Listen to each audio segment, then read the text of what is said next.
Hi guys, I'm Snowden, the fat loss and performance coach. Kapow! So today's little video then is all about posture, and particularly posture when reference to plantar fasciitis, otherwise known as policeman heel, which is inflammation basically in the bottom of the heel, which often runners and policemen, funnily enough, get because they're walking for quite a long periods of time, what have you. Now it's really uncomfortable, quite a sharp pain, quite a dull pain. It can really take a lot out of you throughout the day. So we're going to come up with some solutions to help you get rid of that, okay? So if we have our body here, our stick man, we can see a nice posture alignment, or a basic one, shall we say. Now typically what physios will say, okay, or what you might think, is a policeman's heel is, like I say, related to a calf tightening. Alright, so if we think about the calf muscle group here, gastrocnemius, that kind of group, we may think, right, this is tight, and because it's tight, it's pulling and creating the inflammation on the heel. Well, that could be possible. Another symptom could be that we've got tight hamstrings, okay, and because the calves and the hamstrings cross over, we think, right, okay, because I've got tight hamstrings, if I do a little bit more stretching through my calves, my hamstrings leaning forwards more, that will in turn release a little bit of pressure down the hamstrings and down the calves, and then take a little bit of pressure off the heel as well. However, what we want to think about is potentially the position of your pelvis, okay? So if we imagine this is a neutral position for our pelvis here, this triangle shape, that would be ideal. It means that we haven't got a lot of tension here on the hamstrings. The hip flexors here won't be under too much tension, and the quadriceps won't be under too much tension either. Now, if I was to unbalance the pelvis, I put myself into an anterior pelvic tilt. Okay, so if we imagine we've got a bowl of soup and we're pouring that bowl out, okay, so pouring it out into the sink or what have you. So I tip my hips forwards, that would be an anterior pelvic tilt. If I was to go backwards, that would be a posterior pelvic tilt, okay? So let's assume that, like most of the population, we have an anterior pelvic tilt because we're used to sitting down for long periods of time. A pelvis tilts forwards just like so, okay, so anteriorly. So what tends to happen is these hip flexors here become tighter, and as a result these quadriceps here also become tighter. So it gives us the impression that now the hamstrings are tight, because obviously we've increased the tension here in that muscle group where we've tilted the hips forwards.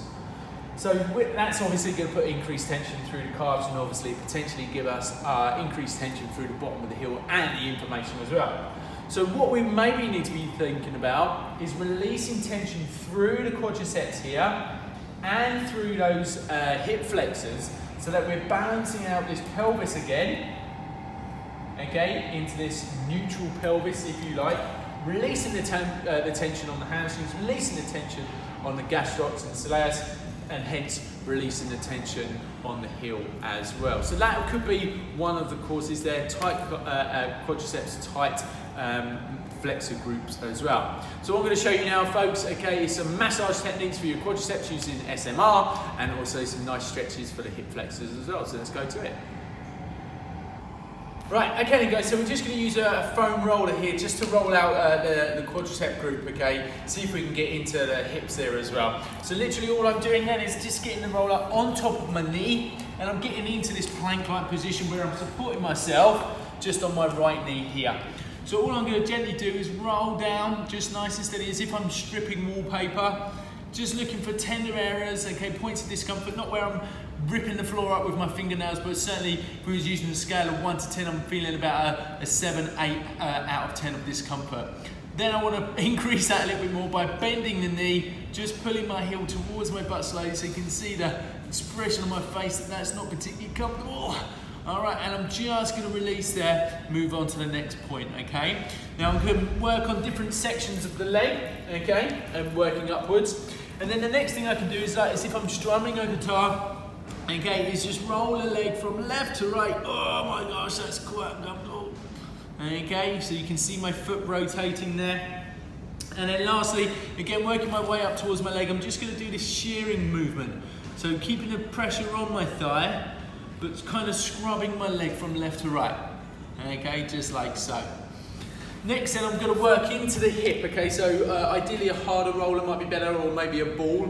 So I'm going to get right into the hip here, okay, just like so. Again, just working on releasing that tension, okay, easy as that. Then after I've done that, I want to go into maybe some static stretching, so working through 3 planes of motion, so forwards, okay, into a little bit of lateral flexion, adding a rotation in there as well, okay, and then I can also add that in the quad stretch, okay, just like so, okay, so you can see that from the other side, guys.